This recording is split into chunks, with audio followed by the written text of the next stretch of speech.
Hey Bear Buddies, thanks for joining me for volume 35 of Furberries Fables. If you like it, please hit that like button down below and leave a comment to help my channel out. And if you're new here, please consider subscribing. Today's story is I Saw Death by Dr. Gallow. Many years ago, just for a few moments, I saw the image of death in the sea. It stood on top of the water, a shadow shaped like a man, its sleeve draped down like a ragged black cobweb beneath its arm, extended to point at the group of tourists frolicking in the surf nearby. They paddled and swam and sat on their inflatables joyously, oblivious to the specter. Mothers, fathers, sons, and daughters. Children. They were oblivious, too, to the yacht that was getting closer and closer toward them at dangerous speed. I tried to shout and warn them of the danger, but the beach was packed. The sun had brought us all clamoring for the sand and sea in droves, and the cacophony of laughs and shouts all but drowned me out.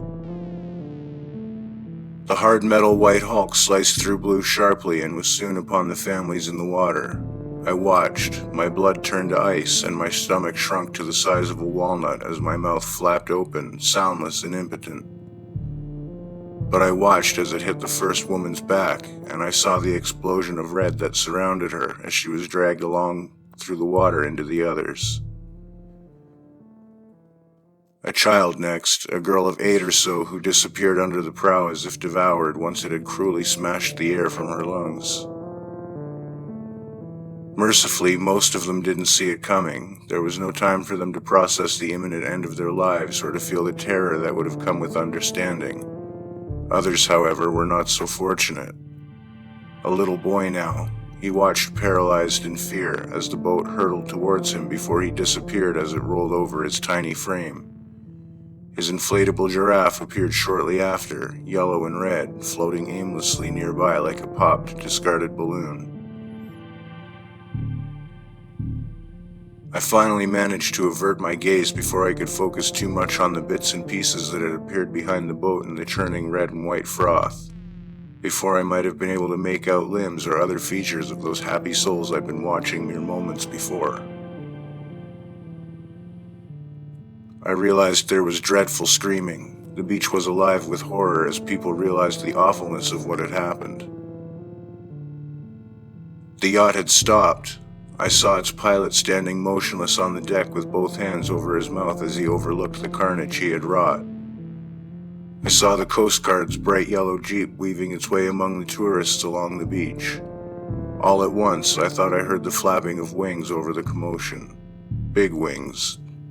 When I looked back, remembering the ghastly figure that had evidently foreshadowed the terrible scene before me, I saw that it had gone. I saw death again soon after. I was on my way home from work after my first day back on the job following a medical absence. The yacht had left me with insomnia and unendurable nightmares on those rare occasions where I actually managed to doze off to sleep, so my doctor had signed me off work for a month. Post-traumatic stress disorder, she'd said. The bus had stopped at a red light, and as I glanced out of a side window into the street, I saw Death standing there on the road. It was pointing into the bus at a man in a brown overcoat, sitting at the seat by the window I'd been looking out of. I started to feel suddenly cold, a sensation that washed me from my scalp all the way down to my toes, and it was familiar. I realized I'd felt the same way on the beach. I expected a collision, another bus to explode into the side of ours and reduce the man to red pulp and glass before my eyes. Instead, he just fell. He put a hand out in front of him as if to signal something that will remain forever lost to the driver, and then he fell sideways, sprawling over the rest of the seat before rolling onto the floor. A few people got up and rushed over to his aid, but I already knew, somehow, that he was beyond help. I just sat there with my head down, mind racing, wondering why I was suddenly having these visions. What had I done to deserve death following me around?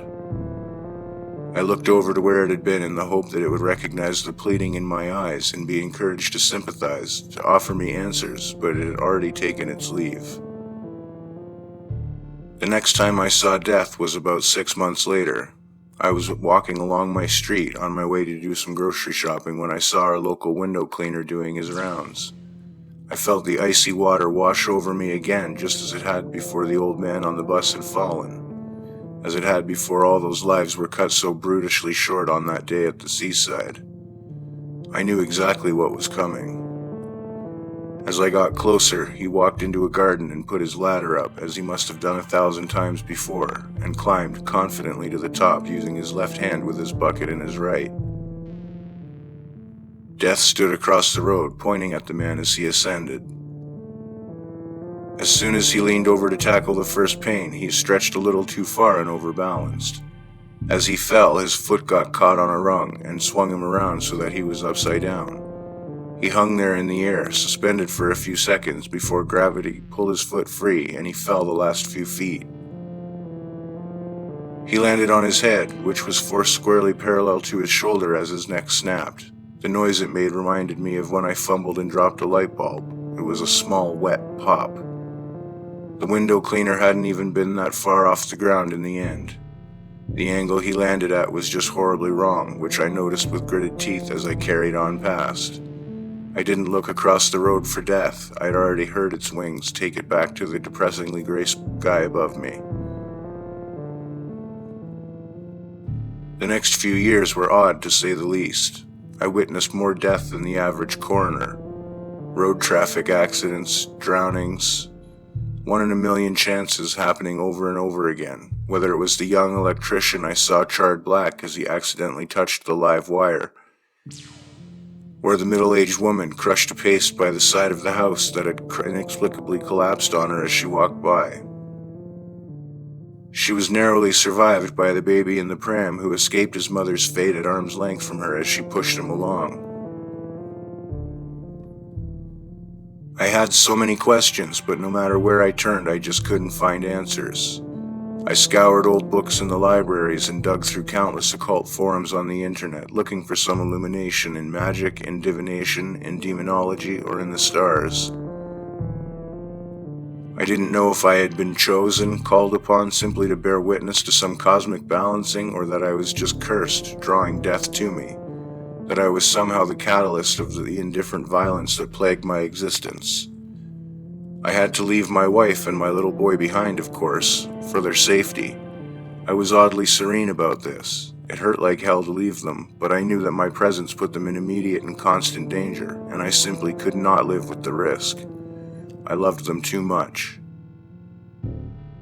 Even without the omnipresent threat of their imminent doom, what would it have done to them to see all these hideous events playing out around me? What would it have done to my son to spend his childhood watching friends and strangers alike scream whilst they burned or bled their way to oblivion over and over again? I didn't tell them where I was going. I was too afraid that they'd track me down, and I'd open the front door just to see the flash of lightning turn them to so much smoldering charcoal on the steps before my eyes. Maybe one day, death would give up its game and stop stalking me. Maybe after a couple of years, when I was sure, maybe then I could go home. Before I left, I set up a webcam in my son's bedroom, up in the corner above the wardrobe. I used an old panda teddy bear for cover. I knew he never played with it, and he couldn't reach it anyway, so it would hopefully go undiscovered. For a while, at least. I could still keep an eye on him that way. I could still see him when the loneliness got a little too much, and it did, often. Eventually, I made a sort of peace with it all. If this was my lot in life, it had been decided for me. I had no say, and given that these ongoing atrocities seemed to be happening around me and not to me, I evidently had nothing to fear, and my family were as safe as I could ensure. With this acceptance and the calmness that came with it, the anxiety, the insomnia, the nightmares all came to an end. 6 months on, the deaths in my presence have continued at pace, so I'm still here, hiding anonymously in the apartment. It was only a week ago that I walked by as a woman choked herself purple on an errant shard of chicken bone she'd been scoffing down too quickly. Tonight I'm lonely again. I'm watching my son sleep. Seeing him tucked up there with his nightlight on beside him makes me feel warm. So does the whiskey as it travels down into the pit of my stomach. All of a sudden, I feel cold, and it is horribly familiar. With rising panic, I realize that there's a shadow at the bottom corner of the screen. As I focus, I see that it's not a shadow at all. It's a black shrouded arm, and it ends in a skeletal hand. From it, a single bony digit extends toward my sweet sleeping little boy.